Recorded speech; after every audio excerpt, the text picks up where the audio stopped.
Hallelujah. खूप लोक योसेफाकडे बघून हसले ज्यावेळेस योसेफाला जेलमध्ये जायला लागलं. पण तुम्हाला खरं सांगतो, ज्यावेळेस योसेफ जेलमधून बाहेर आला आणि ज्या खुर्चीवर देवाने त्याला बसवलं, त्याच लोकांकडे बघून तो हसत होता. बघ मी कुठे आणि तू कुठे. हसणारे कधीच उंच होणार नाही, पण लोक ज्यांच्यावर हसते देव त्यांना हायर बनवतो.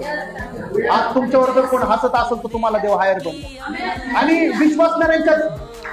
विश्वासणाऱ्यांच्या घरामध्ये जर कधी संकट आलं तर कधी हसू नका, कधी त्यांची टिंगल उडवू नका. तुम्ही देवाकडे बघून त्याची टिंगल उडवता. तुम्ही त्याच्यासाठी जाऊन देवाकडे प्रार्थना करा. कधी म्हणू नका किती प्रार्थना करतात, त्यांच्या घरात किती संकट आहे, त्यांच्या घरात किती वादेवादी, किती भांडणे. नाही, माझं काम प्रार्थना करणे. माझ्या देवाला आनंद कधी होतो जेव्हा मी चर्चसाठी जेव्हा प्रार्थना करतो, मंडळीसाठी जेव्हा मी विनंती करतो, तेव्हा माझा देव आनंदाने भरतो.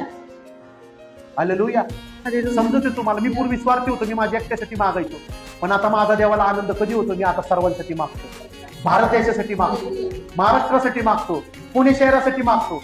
प्रत्येक गुडघा टेकले जावं, प्रत्येक जिभेतून कबूल हो की तूच देव परमेश्वर आहे. हालेलुया.